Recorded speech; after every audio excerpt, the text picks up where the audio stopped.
The snow had been falling since midnight. By morning, it had buried the sidewalks to the knee, silenced the usual groan of Boston traffic, and turned the street outside Aurora Coffee into something that looked like a photograph still. White, almost beautiful, almost, because if you looked long enough, you'd notice the beauty was only on the surface. Underneath, the gutters were already turning gray with slush. The snowplows had been through twice. The cold wasn't the kind that made children want to go outside. It was the kind that got into your knuckles and stayed there. Inside Aurora Coffee, the warmth was aggressive. The heating system worked hard, the espresso machines harder, and the net result was a room that smelled of roasted beans and damp wool coats. Every table was taken. People stood too deep at the counter, watching the baristas the way you watch a surgeon, focused, impatient, ready to be disappointed. The woman at the register didn't fit the room. She was somewhere in her late 30s, wearing a plain gray coat, the kind you'd find on a rack at a mid-tier department store. No logo, no statement. Her hair was pulled back simply, and she wore no jewelry except a small watch on her left wrist. She didn't look poor, not exactly. She looked ordinary. In Aurora Coffee, where ordinary was the one thing the clientele actively avoided, that was almost worse. Her name was Victoria Hale, though no one in that room knew it. She placed her order quietly. A medium coffee, black. The total was $4.80. She handed her card across the counter and waited. The barista, young, sharp-boned. The kind of person who had learned early that their beauty gave them a certain permission, swiped the card. Waited. Swiped again. It's declined. Victoria didn't flinch. Try it again, please. I already tried it twice. Try it once more. The barista looked at her the way people look at a malfunction. Not with anger, exactly. With annoyance. The way you'd look at a printer that jammed on the one morning you couldn't afford a jam. She swiped the card a third time. The little reader beeped twice the short, dismissive double beep of rejection. It's declined, the barista said again, louder this time. The room shifted. Not dramatically, no one turned fully around. But there was that particular quality of stillness that falls over a crowd when someone else's misfortune has just been announced. Heads dipped a degree, ears sharpened. A few people kept their eyes deliberately on their phones, which was its own kind of attention. I don't understand, Victoria said. Her voice remained level. That card should work. Well, it doesn't. The barista held the card out between two fingers. The way you'd return a piece of trash. Do you have another payment method? Victoria looked at her bag. She searched it with the focused patience of someone who knew what they'd find. I have cash, but I don't have enough exact change. Ma'am, there's a line. There was. 8, 9 people deep. And now they were all watching, still not turning around. Still pretending they weren't, but watching. Someone at a nearby table said something quietly to their companion, and the companion laughed. Just slightly. Just enough. Victoria stood at the counter with $4 in her hand and 80 cents missing, and the barista already looking past her. No one moved. Then the man, 3 people back in line, stepped forward. He was not remarkable to look at. Medium height, broad through the shoulders in the way of someone who worked with their body rather than a gym. His jacket was dark blue, worn at the elbows, and his work boots had left wet prints on the entry mat where the snow had melted off them. He had the kind of face that didn't announce itself, strong jaw, calm eyes. The sort of expression that was neither warm nor cold but simply present. He looked like someone who had spent a lot of years paying attention to things. He reached the counter, set a $5 bill down beside Victoria's 4. That should cover it, he said to the barista. The barista looked at the money. Looked at the man. Looked at the line, which had adjusted around him like water around a stone. You don't, Victoria began. It's fine, he said. He wasn't looking at her when he said it. He was looking at the barista, waiting.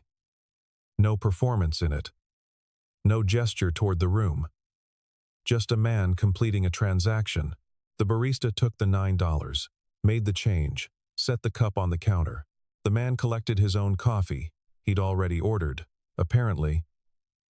And the cup was waiting, and he walked to the door. He pushed it open with his shoulder, the way you do when your hands are full, and he was gone into the snow before Victoria could form another sentence. She stood at the counter for a moment, with her coffee in her hand. Around her, the room had already moved on. The line reformed. The barista called the next name. The little moment closed over itself like water over a stone. Victoria set her cup on the nearest empty table and sat down. She didn't drink it right away. She looked at the door where the man had gone, at the wet footprints he'd left that were already being tracked over by other shoes. She pulled out her phone and made a note.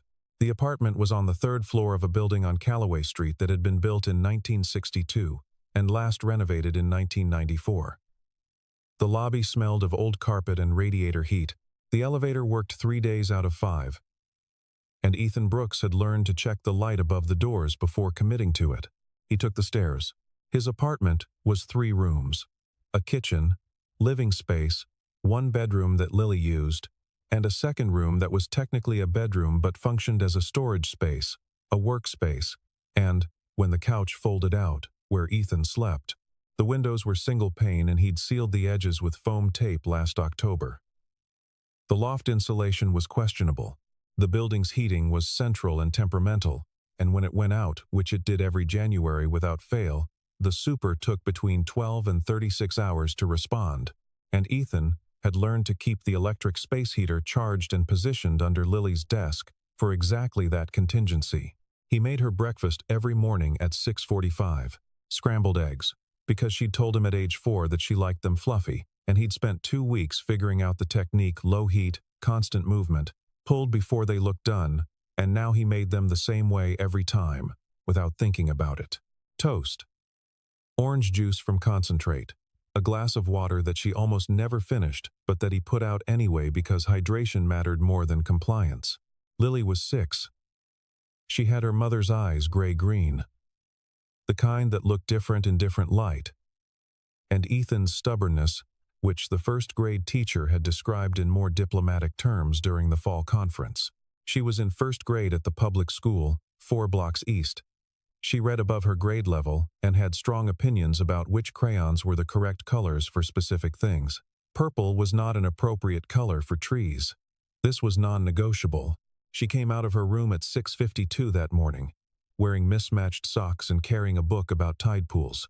"Dad," she said, climbing onto the kitchen stool, "do starfish have brains? They have a nervous system. Not exactly a brain the way we think of one. So they're smart in a different way? Something like that." She considered this, opening the book to a page she'd already dog-eared. Ethan set her plate down and poured her juice. "Mrs. Kellerman said that being smart and being wise are different things," Lily said. "Mrs. Kellerman's right. Which one are you?" Ethan looked at her. She was reading while she talked, which was a habit that drove some adults crazy, but which he'd decided was simply how she processed the world through 2 streams at once. "I'm working on it," he said. He ate standing at the counter, the way he always did when the day pressed. This particular morning, he had a 7:30 call with a property manager in Dorchester, a broken heat pump in a 12-unit building, 3 of which had already been without heat for 2 days, and then a full afternoon in Somerville, a commercial system that had been misdiagnosed twice by the previous company. He'd done the assessment last week. He knew what the problem was. It was a simple fix that had been made complicated by people who didn't want to admit they'd been wrong. He understood that feeling. He got Lily into her coat, her hat, her gloves. He checked her backpack folder, lunch, the library book she was returning. He walked her the 4 blocks to school in the snow, her hand in his, listening to her finish the starfish theory she'd been developing since breakfast. At the school door, she let go of his hand, without ceremony, and disappeared inside. The heavy door swinging shut behind her, with the authoritative thud of institutional architecture. He stood in the snow for a moment. Then he walked back to his truck and drove to Dorchester. The heat pump was exactly what he'd known it would be, a refrigerant leak compounded by a clogged filter that had been ignored for at least 18 months. He fixed it in 4 hours. The property manager, a man named Gerald Finch, who wore fleece vests indoors and called everyone buddy, seemed surprised that it was done. "That's it? That's it. The last guy said it needed a full... The last guy was wrong. Gerald looked at the invoice. Looked at Ethan. Looked at the invoice again. This is a lot less than I expected. I know. Ethan picked up his kit. Because it's what it costs. He drove to Somerville. The afternoon job was at a restaurant that had been without functional ventilation since Thursday. The kitchen staff had been working in what one of the cooks, a heavy-set man named Tony, who kept offering Ethan water, described as basically a sauna with food in it. The commercial hood system had two problems, a motor that was failing and a grease filter that someone had installed backward, which was a thing that Ethan had seen exactly once before in 11 years, and which never stopped baffling him. He fixed it. Tony gave him a container of soup. He drove home through the snow, ate the soup standing at the counter while Lily did homework at the kitchen table, and then, after she was in bed, he sat on the edge of the fold-out couch and looked at his phone. His bank app was open. He'd checked it 3 times since noon, as if the numbers might have changed. They hadn't. Rent was due in 11 days. He had enough. He'd have $43 left after. He set the phone face down on the cushion and lay back and looked at the water stain on the ceiling that had been there since before he moved in and which the landlord had promised, twice, to address. He thought about the woman at the coffee shop. The way she'd held herself still when the card was declined, the practiced quality of it. Like someone who had learned long ago to give nothing away. He'd noticed that before he noticed anything else. The stillness. He fell asleep with the light on. There are categories of invisibility. There is the kind that belongs to the very old, who have become furniture to the young. There is the kind that belongs to the very shy, who have chosen smallness as protection. And there is the kind that belongs to people whose work happens inside walls, the plumbers, the electricians, the HVAC technicians who keep the buildings running, who know the names of the ducts and the valves and the circuits that everyone else treats as background infrastructure, as simply the way things are. Ethan had been invisible for 11 years. He didn't resent it, exactly. Resentment required expectation, and he had adjusted his expectations with the methodical precision he brought to everything else. People didn't thank the system. They thanked comfort, warmth, the fact that the heat worked, not the person who'd made it work. That was fine. He wasn't in the business of being seen, but he noticed. He noticed the way clients angled their bodies slightly away when he walked in. The unconscious geometry of class. The way some of them referred to him in the third person while he was standing right there. The guy can look at the boiler as if his presence were conditional, subject to their acknowledgement. He noticed the houses, the art on the walls, the particular silence of expensive rooms. He wasn't envious of them, not in any burning way. He was curious about them, the way you're curious about a place you'll never visit. What he noticed most was the children. Some of them watched him work with open, uncomplicated interest. Small faces peering around doorframes. Questions: when the parents weren't there to redirect, what does that do? Why is it that color? Is it hot? He always answered. Clearly, with actual information, the way he'd answer Lily. Children didn't deserve the condensed version. Some of them didn't see him at all. Already learning the lesson their parents were teaching, without meaning to. He thought about Lily, who saw everything. One evening, this was a Thursday, 2 weeks before the coffee shop, he'd picked her up from school, and she'd handed him a drawing without comment, the way she sometimes did, as if it were documentation rather than a gift. It was a picture of a house, blue sky, green grass, despite the fact that outside it was February. 2 stick figures, one tall, one small. The tall one had a tool belt. At the bottom, in her first-grade handwriting, "Dad fixing things." He'd folded it and put it in his inside jacket pocket. It was still there.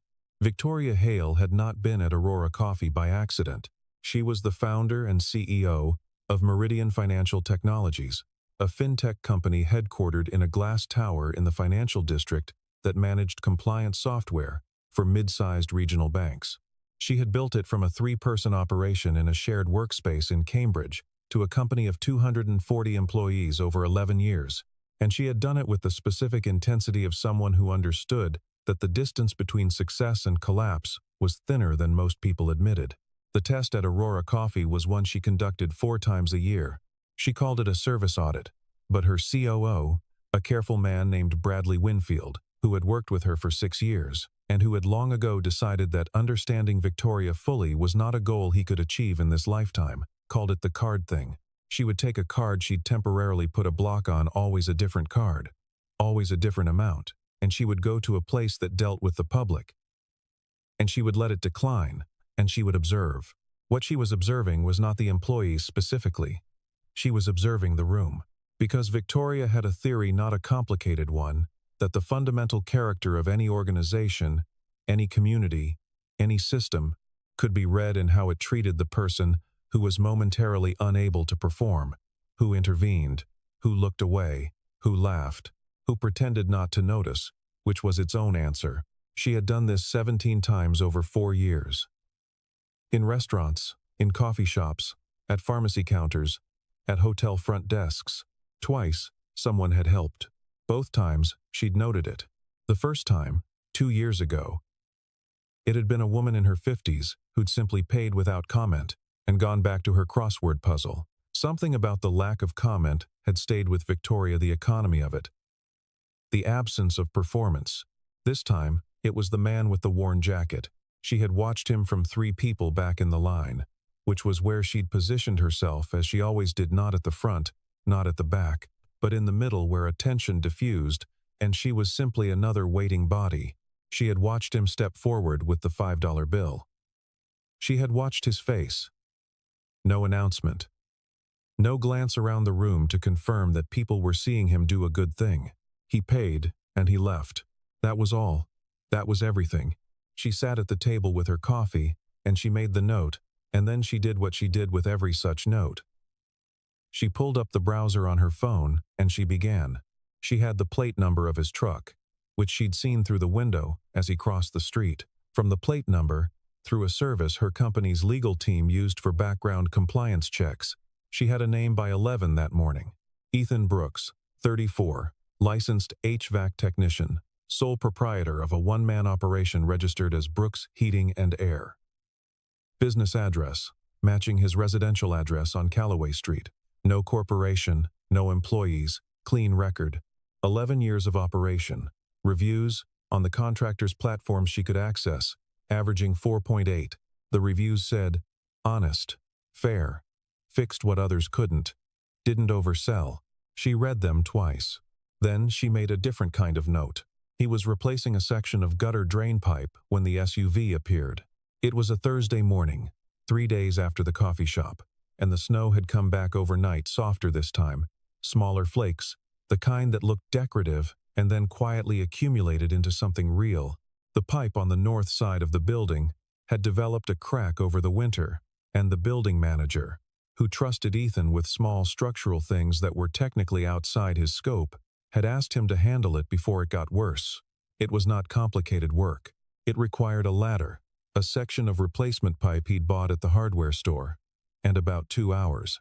He was 12 feet up the ladder when the vehicle turned onto Callaway Street.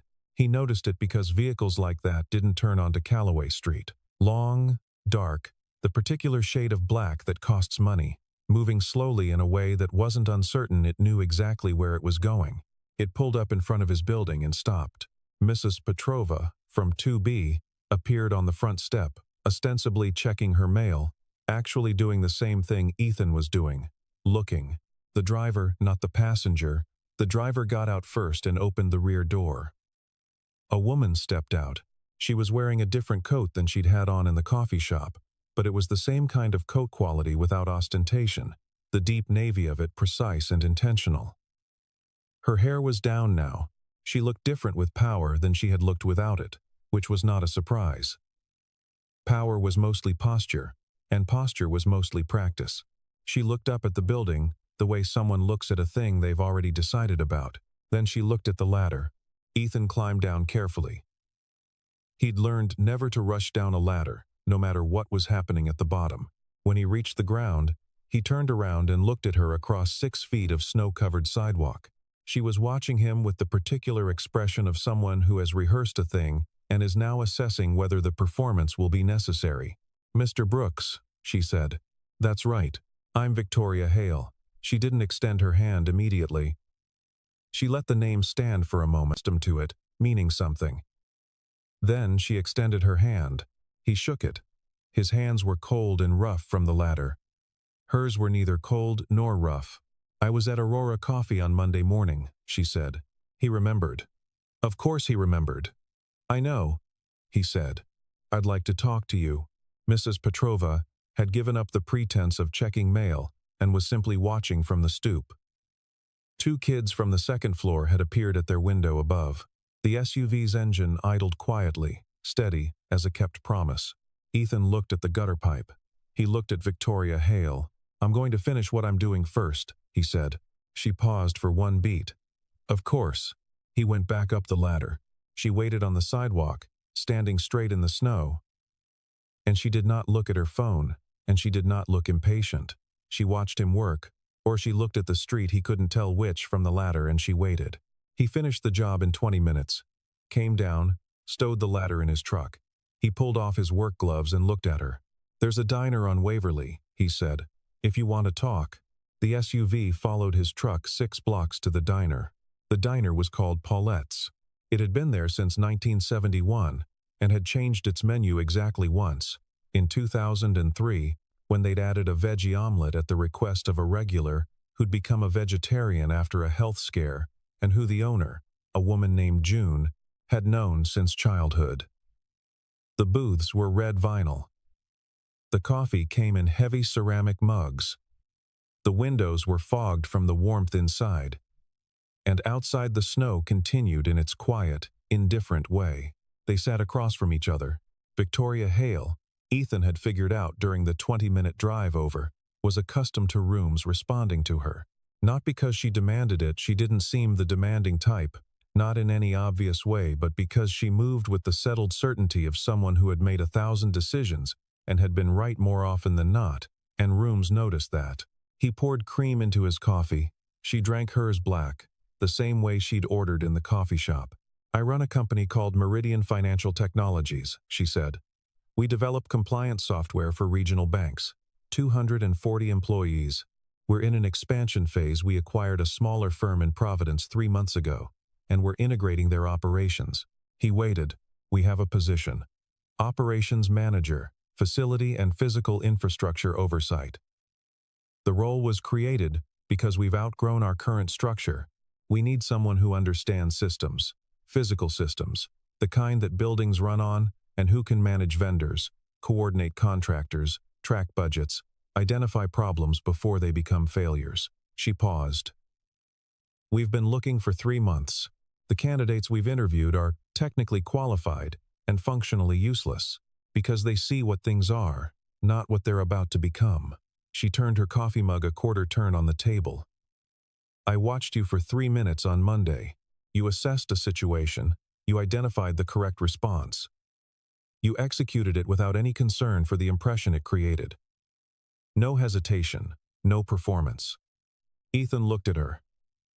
I paid for someone's coffee. You did the right thing when every other person in that room decided it wasn't their problem.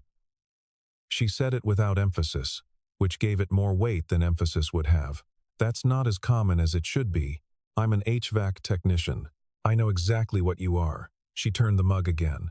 The role pays $94,000 a year, health and dental, 3 weeks of paid time off.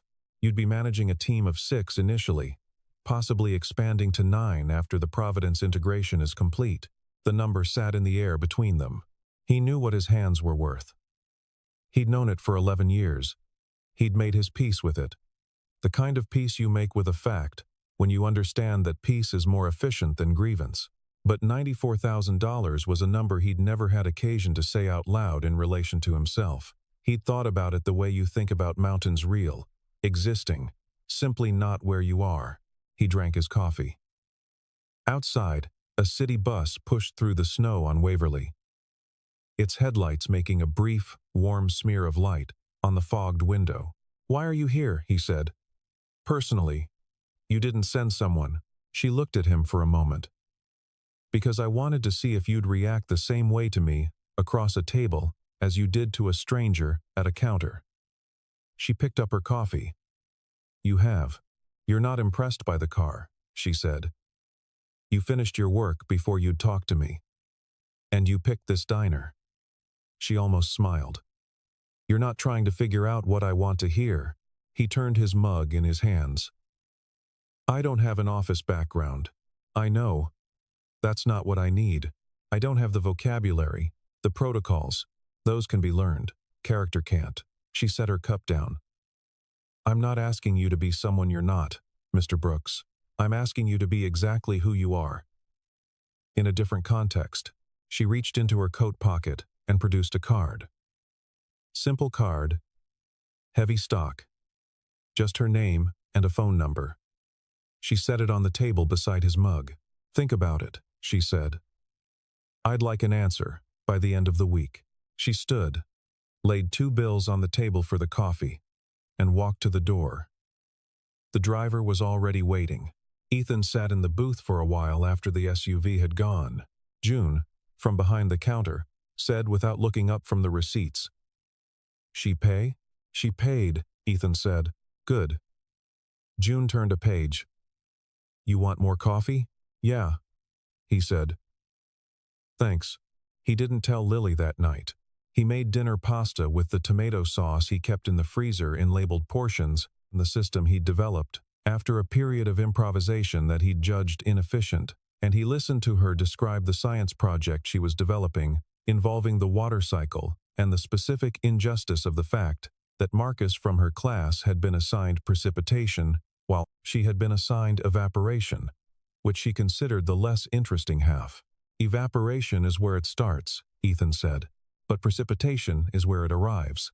Nothing arrives without leaving first. She considered this with the seriousness it apparently deserved. Then she ate 3 more bites of pasta. After she was in bed, he read to her 2 chapters of the book about marine animals, both of them lying on her bed in the narrow yellow lamplight. He sat in the kitchen with the business card on the table in front of him, and the overhead light, making the small apartment feel both familiar and strange, the way a room looks different when you're considering leaving it. He'd lived on Calloway Street for 4 years. Before that, a smaller place in East Boston, after Clara had left, had gone. He always told himself, because left had a blame in it that he'd decided not to assign, not out of saintliness but out of practicality, because Lily didn't need a story about her parents that included blame on either side. Not yet, maybe not ever. He and Clara were cordial. She called on Lily's birthday and at Christmas. She sent money when she could, which was intermittently, which he'd adjusted around. He picked up the card, $94,000. He set it down. The fear was not one thing. It was several things braided together. And he sat with it the way you sit, with complicated equipment, trying to identify each component before assuming you knew the whole. There was the fear of being wrong, which was the oldest one. The fear that he'd walk into that building and discover, within a week, that there was a version of him that Victoria Hale had imagined competent, steady, capable in contexts beyond ducts and condenser coils, and that the real version of him would disappoint her with a thoroughness that would confirm the thing he'd always suspected, that he was exactly the size of his current life, no bigger. There was the fear of what he'd lose. Not the hardship he would not miss the $43 left after rent. The space heater, the elevator that worked 3 days out of 5, but the predictability. He knew this life. He knew its rhythms and its textures and its small demands. He knew how to succeed in it, barely, continuously, just enough. He did not know how to succeed in the other thing, and there was the fear quieter, harder to name, that wanting more was itself a kind of abandonment. Of what, exactly? He couldn't precisely say. Himself. Maybe. The person who'd built something out of very little, and had told himself that the building was enough. He went to bed at 11, lay on the fold-out in the dark. At 2 in the morning he was still awake. He got up and went to the kitchen, and drank a glass of water, and stood at the window looking at the street below, where the snow had stopped, and the streetlights made orange pools on the white ground and nothing moved. The city was as quiet as it ever got. He thought about the heat pump in Dorchester, the 2 days those 12 units had been cold, and the previous technician who'd said it needed a full compressor replacement because the full compressor replacement cost 4 times what the actual fix cost, and because the previous technician had not looked carefully at the thing itself, only at the category of thing it was. He thought about what it meant to look carefully. He went back to bed, slept, finally, around 3. In the morning, at breakfast, Lily set her juice glass down with the precision of a child making an announcement. And she looked at him across the table. "You look weird," she said. "I have something I'm thinking about." "What kind of thing?" He considered. "A job. A different kind of job." She absorbed this. Ate some egg. "Is it a good job?" "It might be. But, you're scared?" He looked at her. She said it the way she said most things, straight. Without softness, but without cruelty either. Just accurate. "A little," he said. She picked up her toast. "If you think it's the right thing," she said, "then you have to do it. That's what you always tell me." She went back to the book about tide pools. He sat across from her in the small kitchen in the winter light, and the steam came up from his coffee, and the radiator made its regular sound, and he thought, "She's 6 years old and she's right, and I've been making the same argument to her for years, and I've been refusing to make it to myself." He picked up his phone and called the number on the card. He wore his cleanest clothes, dark pants, a gray button-down, the jacket that wasn't the one with the worn elbows. He'd polished his shoes the night before, a thing he hadn't done since he couldn't remember when, using a tin of polish he'd found in the back of the closet that still worked, barely. Meridian Financial Technologies occupied the 14th and 15th floors of a building on Congress Street that was made almost entirely of glass. The lobby had a security desk, 2 sets of elevator doors, a large abstract installation on the east wall that might have been meant to suggest water or light or money, he genuinely couldn't tell, and a receptionist who smiled at him with the professional warmth of someone who had been trained to make all visitors feel equally unreadable. He gave his name. He waited on a low couch the color of fog. A woman came down to collect him. Her name was Annette. She said it with the practiced efficiency of someone who introduced herself 30 times a day, and she brought him up in the elevator and walked him through the 15th floor, which was open plan and busy and very bright, all the natural light coming through the glass walls and making the room look like it was inside a cloud. The people here wore the clothes of people who thought carefully about their clothes. Not expensive, exactly, some of it was expensive but considered. Intentional. They had the particular busyness of people who had learned that looking busy was part of performing competence, and some of them actually were busy, and he couldn't yet tell which was which. He caught the glances. Not hostile assessment. The kind of look people gave someone who appeared in a familiar environment in an unfamiliar way. He wore his plainness like he always wore it, without apology, without performance. Victoria's office was in the corner, which he'd expected. She stood when Annette brought him in, which he hadn't. "Mr. Brooks, sit down." He sat. The office was organized. Not sparse, there were papers and files and 2 monitors and a whiteboard with something written on it that he didn't try to read, but organized in a way that suggested a mind that needed things to be locatable. "I'd like to introduce you to the team today," she said. "And then, if you're willing, I'd like you to spend the afternoon walking the facility, the Providence office included. We can do that on video, and tell me what you see." "What I see? What's wrong? What's about to be wrong? What's been ignored?" He looked at her. "You want an audit? I want your audit." He nodded. "All right." The team was 6 people. He met them in a conference room on the 14th floor. And they were uniformly polite, in the way of people who had been told to be polite. A woman named Dana, who managed vendor contracts, looked at him with the particular alertness of someone deciding whether to be threatened or curious. A man named Marcus, different Marcus than Lily's classmate who handled facility scheduling, seemed genuinely indifferent, which Ethan found more comfortable than the people performing welcome. He didn't try to perform, either. He asked about systems, maintenance schedules, vendor response times. The last time the HVAC on the 14th floor had been serviced. "I think February," Marcus said. "Last February, or this February." A pause. "Last." He made a note. He walked the building for 3 hours. Not the official tour Annette had offered one, and he'd thanked her and declined. He walked it the way he walked every building, looking at the things that were load bearing, the things that connected to other things, The things that people walked past without noticing because they'd been there long enough to become invisible. The server room on the 14th floor had an air circulation problem. Not critical, not yet, but the intake on the secondary cooling unit was partially blocked by a storage rack that someone had pushed against the wall for convenience and never moved back. He checked the temperature readings on the unit's display panel. Elevated. Within normal range, technically, but elevated in the way that precedes a problem. He stood in the server room for a few minutes, looking at the rack, looking at the intake, looking at the readings. Then he went back to the conference room and wrote down what he'd found.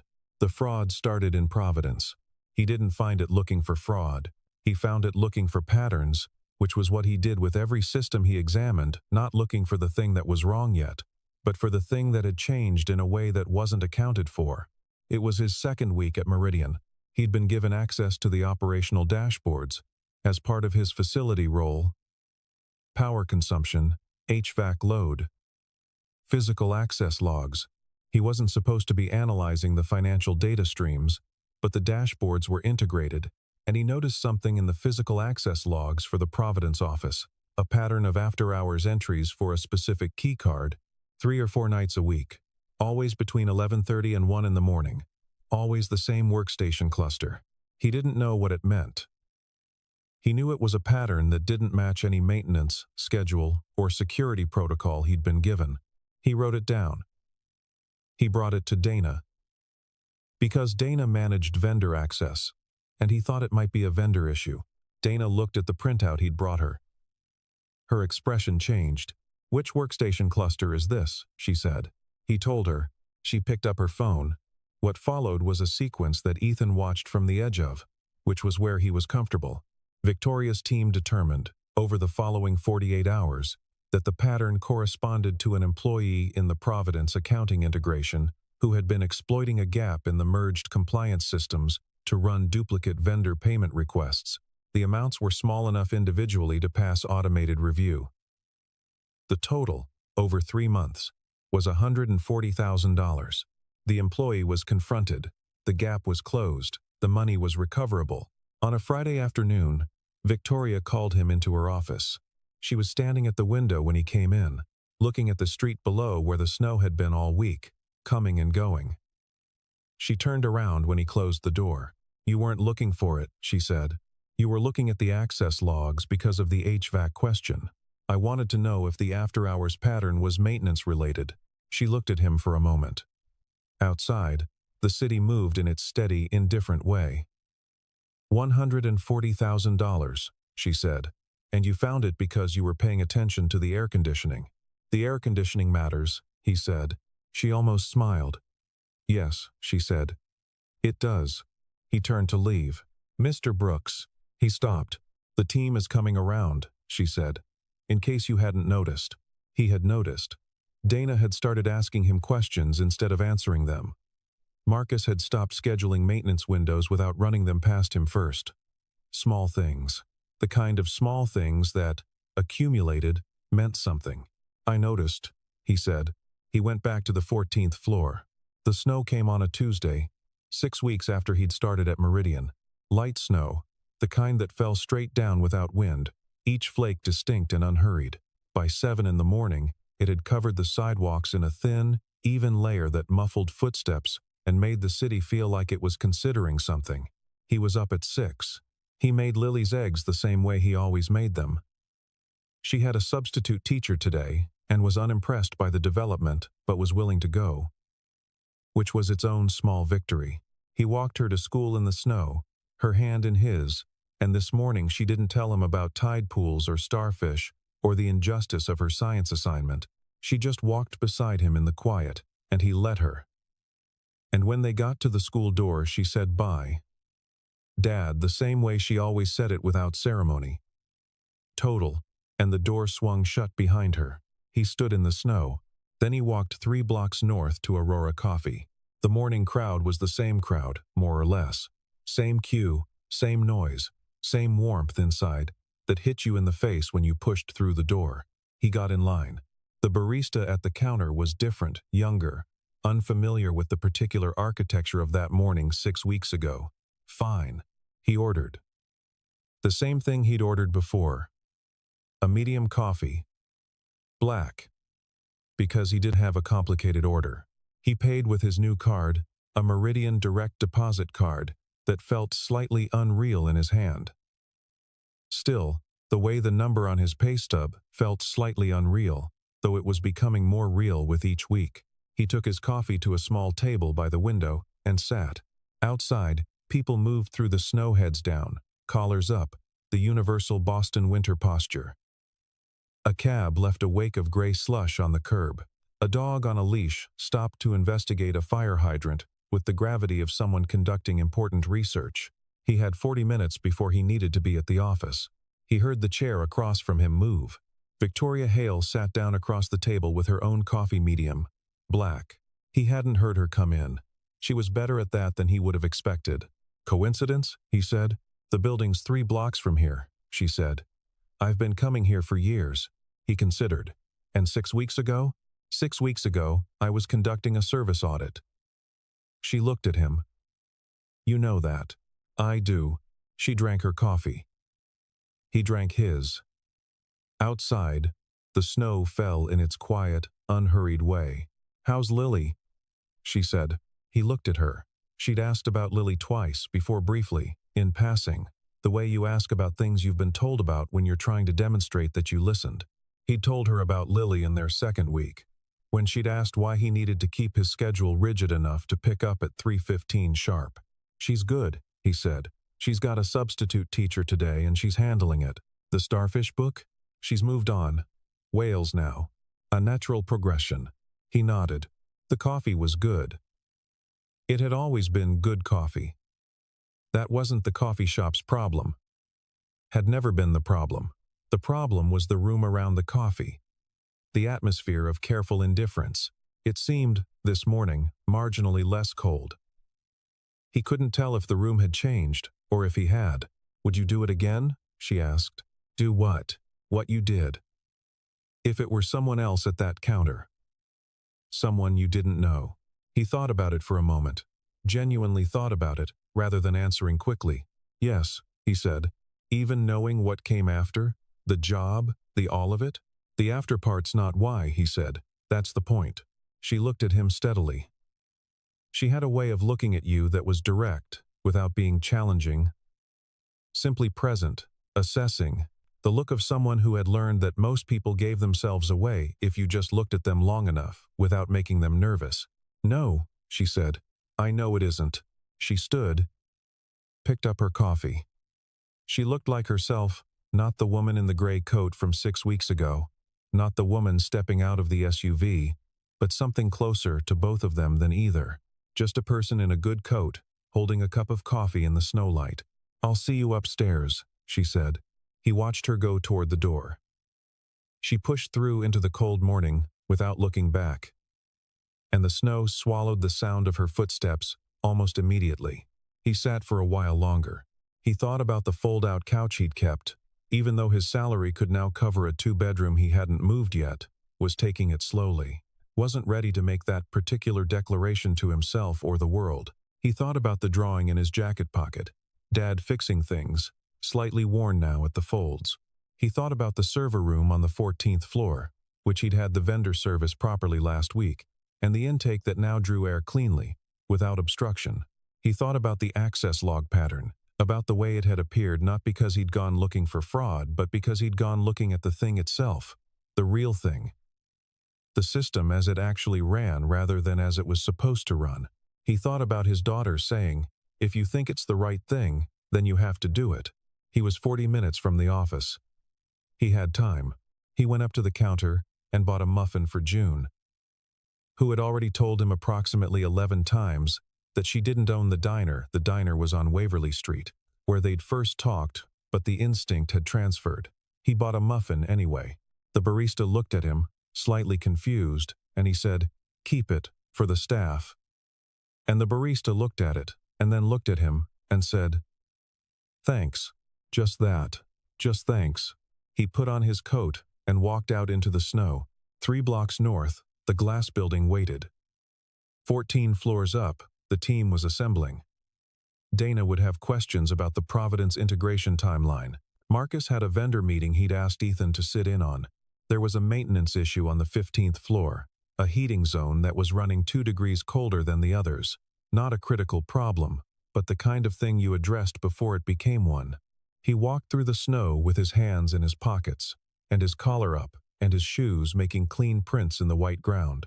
And the city moved around him the way it always moved: fast, indifferent, vast, not particularly interested in any one person's story. That was fine. He knew what he was walking toward. He was the same man who had walked away from that counter 6 weeks ago, no announcement, no backward glance. Just someone who'd seen something that needed doing and done it, and gone back out into the snow. The building's glass doors reflected the white sky, and his own small figure approaching, and he pushed through them without breaking stride, and the lobby warmth hit him in the face, and he took off his coat as he walked to the elevator. The elevator worked. He went up,